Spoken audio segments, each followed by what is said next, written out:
দিনে একটা চটপট রেসিপি তোমাদের দেখাই। আমি আজকে ভেজ কাটলেট বানিয়েছি। দেখো কিছুই লাগে না, পেঁয়াজ কুচি নিয়েছি, রসুন কুচি নিয়েছি, ধনেপাতা, একটু গাজর গ্রেট করে নিয়েছি আর ফুলকপি নিয়েছি। ঘরে যা ছিল তাই দিয়ে করে দিলাম চটপট। পেঁয়াজই খেতে ইচ্ছা করছিল, সবাই তো পেঁয়াজই খায়, আমি ভাবলাম একটু অন্যরকম করি। আর আলু সেদ্ধ করে নিয়েছি, আর বিস্কুটের গুঁড়ো নিয়েছি, আর যা ডিম, কর্নফ্লাওয়ার যা লাগে এটা তো তোমরা জানোই। আজকে আমি ভেজ কাটলেট বানাবো। আমার ছেলে মেয়ে বলছে মা ফিশ কাটলেট বানাবে না। আমি না ফিশ নেই, তাহলে চিকেন পকোড়া খাবো। আমি চিকেন পকোড়াও নেই, আজকে আমি ভেজ কাটলেট খাওয়াবো। দেখো আমি কড়াইতে তেল দিলাম,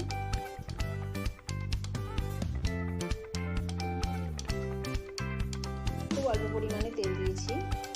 বেশ সুন্দর বৃষ্টি হচ্ছে বাইরে, আর কনকনে ঠান্ডা, একটু কিছু স্ন্যাক্স তো খেতে ইচ্ছে করে।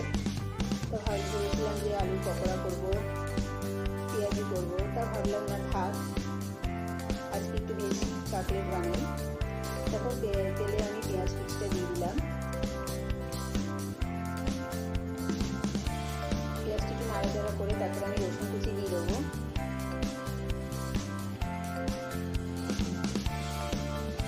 সামান্য জিনিস, তোমরা আরও অন্য সবজিও নিতে পারো।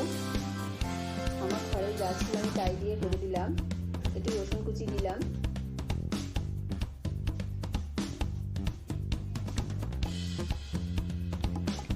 তারপর একে একে আমি গাজর, ফুলকপি, আমি কাঁচা লঙ্কাটা দিইনি কারণ ছেলে মেয়ে খাবে, ঝাল খেতে পারে না।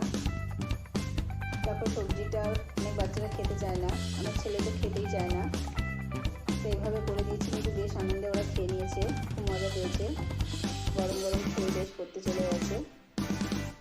তারপর এবার আমি সব নাড়াচাড়া করে নিলাম ভালো করে। এবার একটু নুন দিয়ে দেবো স্বাদ মতন, কিছুই লাগে না, খুব সুন্দর টেস্টি হয়েছে কিন্তু খেতে। তখন আমি নুন দিয়ে দিলাম, নুন দেওয়ার পর একটু ভাজা যখন একটু মজে আসবে সবজিটা, এবার আমি একটু ম্যাগি মশলা দিয়ে দেবো, একটু হলুদ গুঁড়ো দিয়েছি,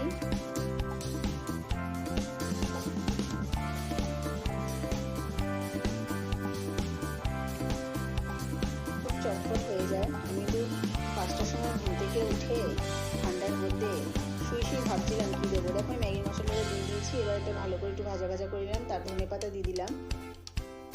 শুয়ে ভাবছিলাম যে কী খাবো, শীতের মধ্যে একটু ভালো লাগে। দেখো আমি আলুটাকে গ্রেট করে নিয়েছি ভালো করে। এবার আলুটা দিয়ে ভালো করে নাড়াচাড়া করে আলুটার সাথে পুরটা ভালো করে মিশিয়ে নেবো। তা শুয়ে ভাবছিলাম কী বানাবো, তাই ভাবলাম যে আজকে একটু ভেজ কাটলেটই বানাই।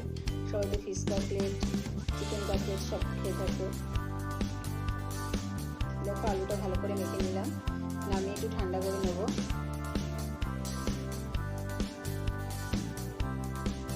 দেখো কাটলেটের শেপে আমি সব কটা আমি করে নিয়েছি।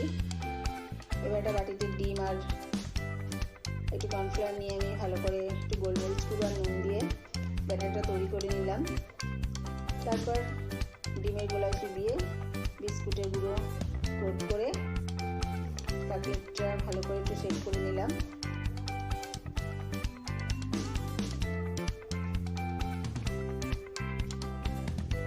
দেখো তারপর কড়াইতে তেল দিলাম। বুঝতেই পারছো কত চটপট হয়ে যায় গেল আমার, আধ ঘন্টার মধ্যে রেডি। 5টার সময় উঠলাম, সব জোগাড় করলাম, চটপট করলাম, ছেলে মেয়ে খেয়ে 6:30 করতে চলে গেল। এখন কড়াইতে তেল দিয়ে দিয়েছি, তেল দেওয়ার পর একটা করে আমি ছেড়ে দিচ্ছি কাটলেটগুলো।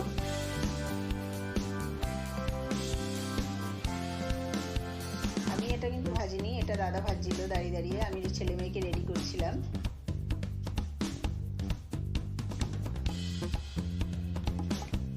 দেখতে পাচ্ছ একে একে সব কাটলেটগুলো তেলে ছেড়ে দেওয়া হলো। নাও আমার কাটলেট রেডি অ্যান্ড সার্ভ। আমাদের ভিডিওটা তোমাদের আজকে কেমন লাগে প্লিজ ভালো লাগলে লাইক করে দিও, শেয়ার করো, আর আমার চ্যানেলটা যদি কেউ সাবস্ক্রাইব না এখনও করে থাকে থাকো, প্লিজ সাবস্ক্রাইব করে দিও। টাটা।